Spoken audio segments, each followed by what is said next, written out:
Hi, Brandon. Welcome to the Power Talk Show powered by Business Talks Weekly. Thank you so much for accepting our invitation and joining our channel today. Before we dive into a conversation, can you tell us a bit about your journey from a marketeer to capital partners growth?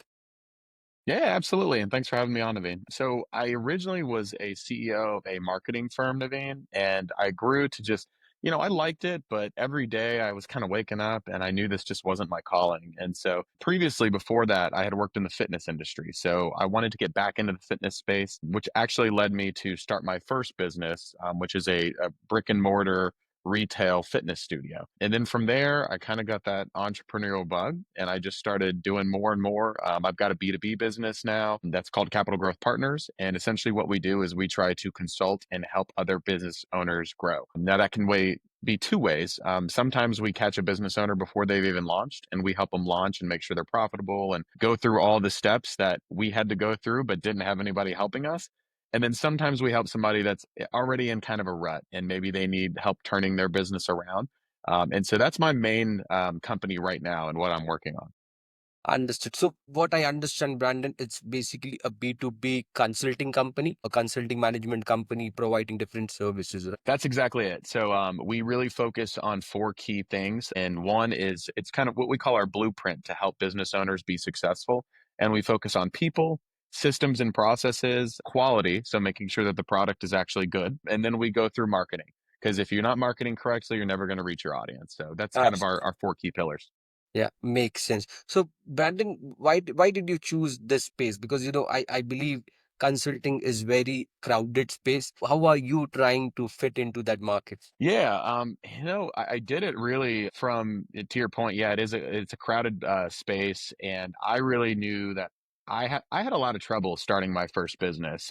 In full transparency, I like to be very blunt with people. Is that you kind of go into this franchising thing or just starting your own business, and you think it's going to be peaches and rainbows. They sell you on the idea that it's a turnkey solution, and you're not going to have to worry about your business, and then shit hits the fan and then you immediately are like, oh man, this is a lot more than I expected. So I wanted to help people either beat them to the punch and basically help outline what it's going to take for them to be successful. My business was profitable from day one, but that is very, very rare in the market.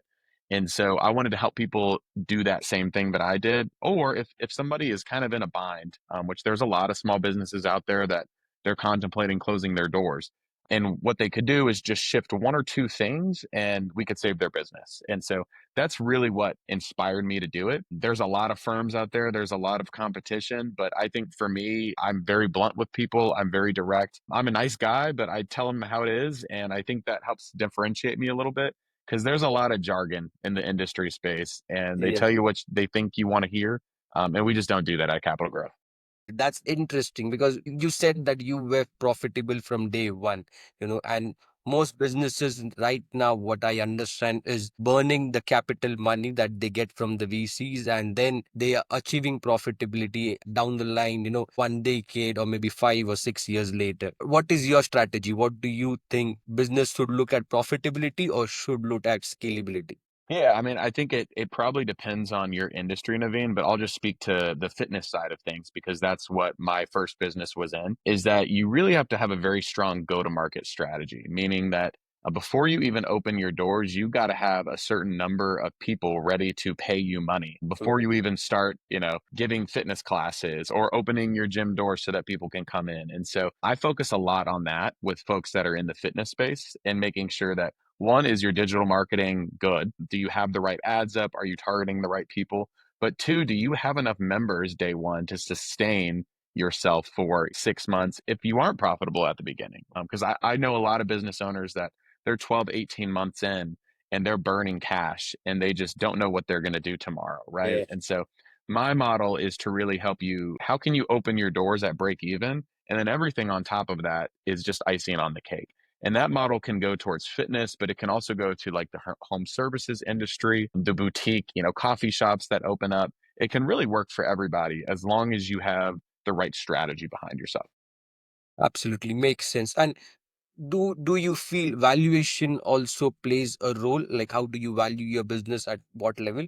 Yeah, I mean, I think that that matters if you're trying to get capital. So, like, there's a big difference, I think, between like a small business owner that's in the, I would say, 1 million to 2 million range in terms of revenue versus like a Spotify, right? That just started being profitable, I think, Yeah. last month, frankly. And so, if you need to raise capital, you kind of have to sell a vision, right? And I think for large operators in my space that are opening, 6 or 7 studios per year, you probably aren't going to be able to do that on what's in your wallet. So you do have to be able to define what that vision looks like to investors and make sure that they can see it. In my space, for example, if you can open a studio profitable from day one, you're absolutely going to have access to a lot of capital because it's pretty unheard of to do that in our space. So we have one client, for example, that has 3 studios opening. The first one is going to pay for the second one. Then those two are going to pay for the third one, and Yeah. that's really how it goes. And then you can see how that might expand moving forward and how you're able to get capital because of that. Understood. Brandon, from fitness studio industry, they usually work into two models, like the company owned and company operated, or either franchisee owned and franchisee operated. So can you explain a bit how these two models work and which is better to for scalability? Yeah, I am definitely biased because my studio is a franchise model. Specifically, it's called Rock Boss Fitness, and we work more on boxing and like fundamental hit training than anything. But I've also worked in the big box gym, as you mentioned, the big box corporate owned gym chains. I did that for about 10 years before I even started that marketing company. And so essentially, what the difference is capital, right? When you're a small, franchisee that maybe only has a $500,000 to $1 million in your savings, and maybe that's your retirement, by the way, your, I would say, risk aggressiveness is a lot different than if you were a big box gym chain that has a $100 million VC behind you and are opening rapidly. The biggest difference I would say in the big box versus the franchise model is that, if you're just a solopreneur and you're looking to make, ten to $15,000 a month in free cash flow for yourself, which by the way is a pretty good living if you can do that. Mhm. I would say franchising is for you, particularly if you've never been a business owner before and this is your first business. A franchise model is a really good model to start with because they're going to give you a lot of support that otherwise you wouldn't have. I've done both now. I've started a franchise and I've started a business without any assistance. And I had to do all the marketing. I had to create the logos. I had to create the product, right? Whereas when you're in a franchise, you really can just get plugged in as long as you follow the model and you follow what that franchise is telling you to do. You're probably going to be pretty successful. Now, there are some things that separate great franchisees from just average, but you're going to be successful as long as you run the play. It's much harder to invent the play and then run it. There's a lot more room for error. Does that make sense? Absolutely. But I would like to also understand how soon a franchisee can become profitable. Yeah, I mean, in my case, it was day one. So we opened our studio, and from the first day, we were covering all of our expenses, meaning that we were at a net zero. So we were not losing money, but we weren't making money in our first month. And then comes the next month where you start to build on your draft, which means you have more members coming in. As long as you're not losing all your members on the back end, then you start to make money, right? So I firmly believe that you can make money in month one. Now, is that easy? No, and nothing's necessarily easy, especially when you're in the top 10 to 5% of your franchise, which I am. And so I think the things that make a big difference is in that first 6 months, you have to be hyper focused on adding members. And to do that, you have to be hyper focused on having a pretty robust marketing budget. Coming from the marketing background, I was very, very aggressive in marketing. In fact, the franchisor and the agency that we used for marketing, I was always laughing on our calls because I was telling them to spend more, spend more, spend more. And that's not an easy thing for a business owner to say, especially when that money's coming out of your pocket. But I think that's the biggest difference. If you can start with a healthy number of members from the get go, you're going to be in way better shape than if you're trying to penny pinch at the beginning and then you don't have enough members to sustain and you just keep losing money month over month. So that would be my recommendation to anyone kind of thinking of stepping into the space is be aggressive at the beginning, be very, very aggressive, and it'll pay off. So, Brandon, can you also tell me what kind of culture can a franchisee develop? Because as it expands, there might be a change in culture. How do you ensure like, the company ethos actually properly segmented across each franchise and it is followed? Yeah, that's a great question because I think different franchisees create a different culture within their business, right? And so for me, one of my number one values is just integrity and making sure we do what we say we're going to do for our members. And so that's something I talk about constantly with our staff. And particularly, I probably work in my franchise. I'm probably spending 5, maybe less hours per week on that now because I have a really good team. I have a really wonderful general manager and he's very focused on maintaining the culture, not with just our employees, but with our members too. So the number one thing is people, finding the right people to teach your classes, to manage your studio from soup to nuts. I mean, you've really got to make sure that they believe in the same things you do, or they're going to be speaking a different language than you. The way I kind of track that is through member surveys and member experience. And I think if you're not tracking what your customers are saying, and this is in any business, by the way, whether you sell coffee or gym memberships, you got to know if your customers like the product. And if they don't like the product, then usually that tends to be a sign that you have the wrong people, Yeah. especially in a franchise model. It's a proven that the workouts are effective, right? You just need to find the right people to teach those workouts, if that makes sense. Yeah, makes sense. Interesting. Brandon, a marketing guy, like you were a marketing, and I believe you still are a marketing person. How I would like to shift the conversation to do AI and the technology advancements that we are seeing. How are you seeing them and using them as a marketer as well as a business owner? Yeah, I mean, that's a great question. I think it's really much easier than it used to be, even I would say 3 or 4 years ago when I was deep in the marketing space, to for a small business owner to really understand a lot about marketing. There used to be this excuse that oh, the algorithms are confusing. I don't understand it. I'm just not going to worry about it. I'm going to hire this agency to do everything for me.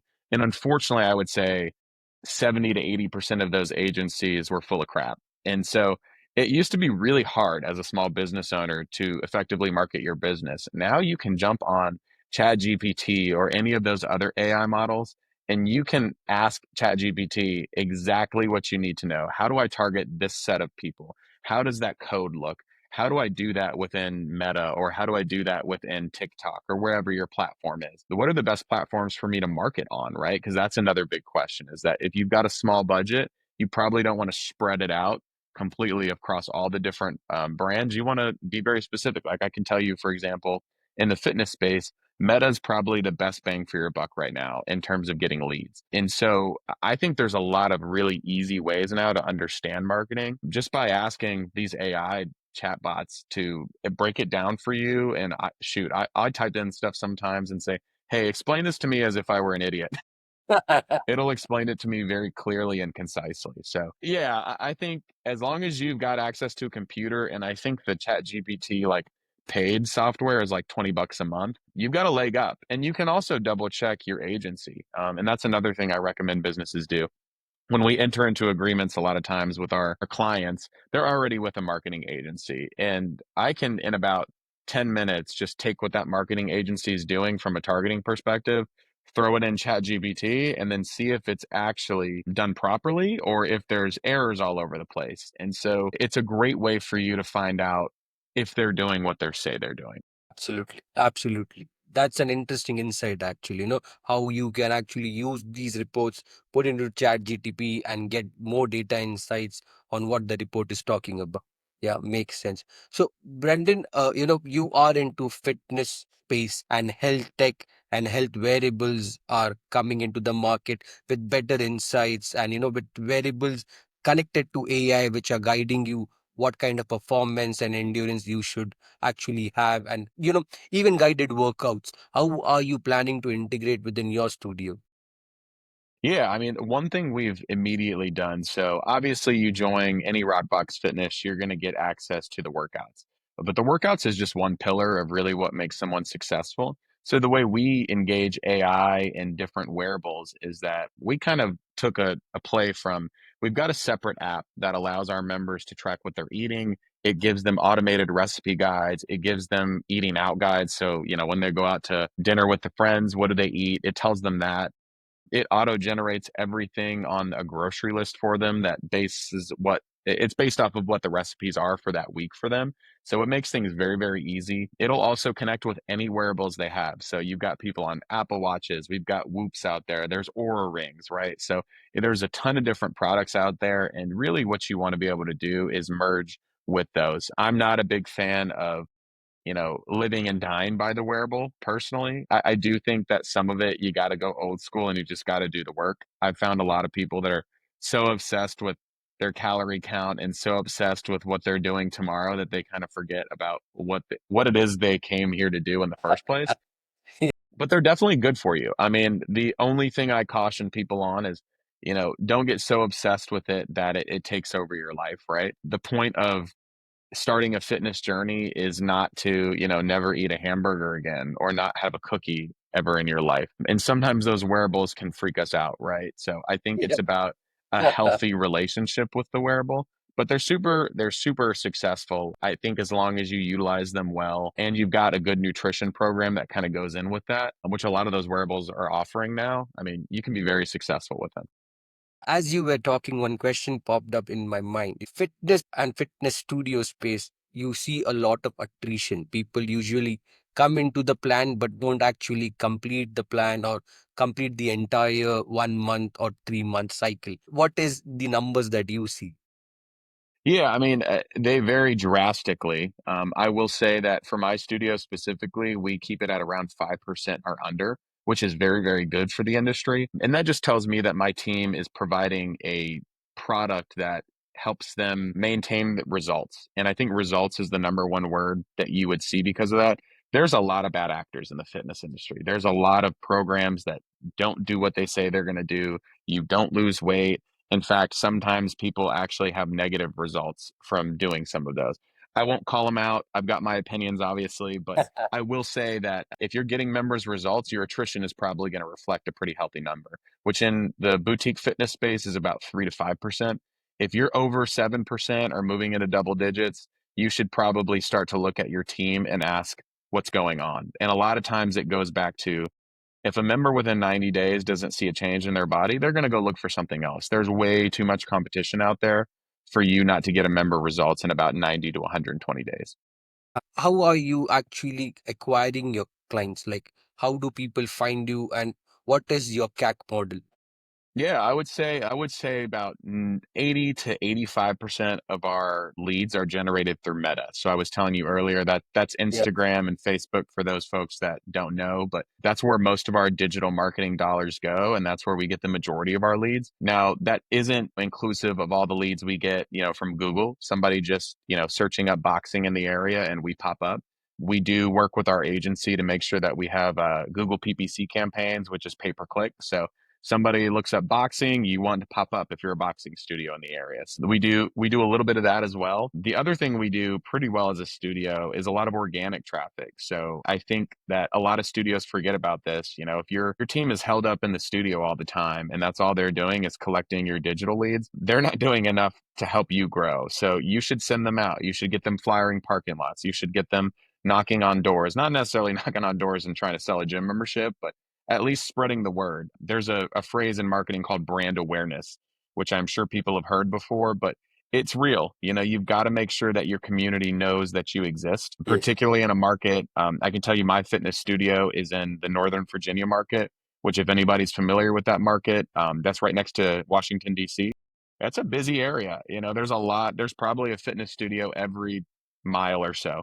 So you've got to be really aggressive in getting your name out there. And every time someone hears boxing, they got to think rock box. And so those are Yeah. the three things that we do pretty well. And I think is going to get you the best bang for your buck if you own a fitness studio. Understood. What's next for you and for you in the next 3, 5 years? What is your vision? Man, good question. I would say in the next 5 years, we just want to touch as many business owners as possible and help them grow their businesses. While I have a really robust fitness retail location, we've also got an e-commerce brand that we're working on right now, launching a more like patriotic merchandise and just to get awareness out there about our country. The other thing we're focused on is connecting with more business owners, and if they're struggling, how do we help them turn it around? And if they haven't launched yet, how do we help them not make the same mistakes that I've made and so many other business owners have made starting up their business? So that's what's next, I think, for the next 3 to 5 years. Wonderful. One final question, Brendan. What myth would you like to burst off for entrepreneurship as a founder?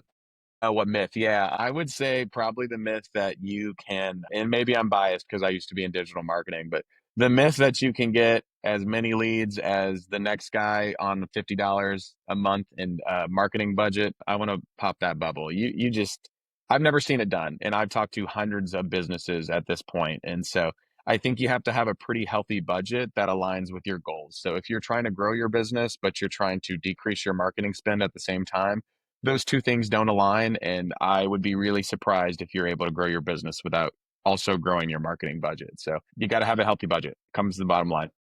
It makes sense, actually. Yeah, absolutely. Thank you, Brandon. Thank you so much for joining us today. It was a great conversation. Thank you so much for joining a channel. Likewise, Naveen. Thanks so much. Take care.